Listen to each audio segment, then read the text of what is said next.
Hi, I'm Marcus Bowman, candidate for U.S. Senate. My website is www.marcusbowman2016.com. I want to provide a new type of leadership to America, a new type of leadership in the U.S. Senate, not be in that mushy middle, but be proud of who you are and where you come from. And I'm going to tackle today the issue of the Confederate flag and Martin Luther King Jr. and talk as an adult about how we need to be more open and accepting in America. I don't believe that we can celebrate the achievements and accomplishments of Dr. Martin Luther King Jr. without knowing why we're celebrating those accomplishments. And so I think the history of the Confederacy and the history of the Confederate flag needs to be front and center in Alabama. And I think that we can be grown up enough to realize that we can fly the Confederate flag and we can have museums about Martin Luther King. I'm excited to go to those museums in Montgomery. I'm excited and proud of the accomplishments of Martin Luther King Jr. and the March from Selma. And we need to continue to celebrate those accomplishments. At the same time, I'm not afraid to say, and again, I don't talk two different things to two different people. I go to both rooms and I say both things.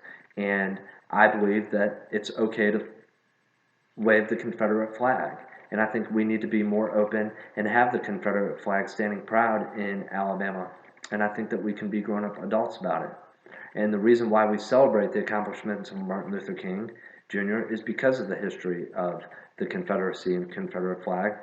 And there's actually a lot to the Confederacy that had nothing to do with slavery anyway. There were a lot of tariff issues from the North, that there were a lot of economic reasons why there was a Confederacy in the first place. And so when somebody's waving the Confederate flag, it doesn't necessarily mean that they're racist. There are elements of folks that wave the Confederate flag for the wrong reasons, but most of it is related to history and heritage. So there are folks from Alabama that if you trace back their ancestors, folks died in the Civil War, and that's why they want to represent what their ancestors fought for.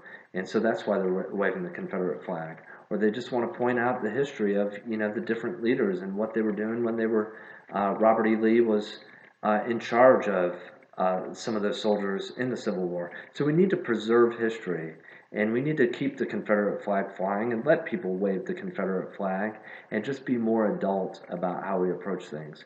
And so MarcusBowman2016.com.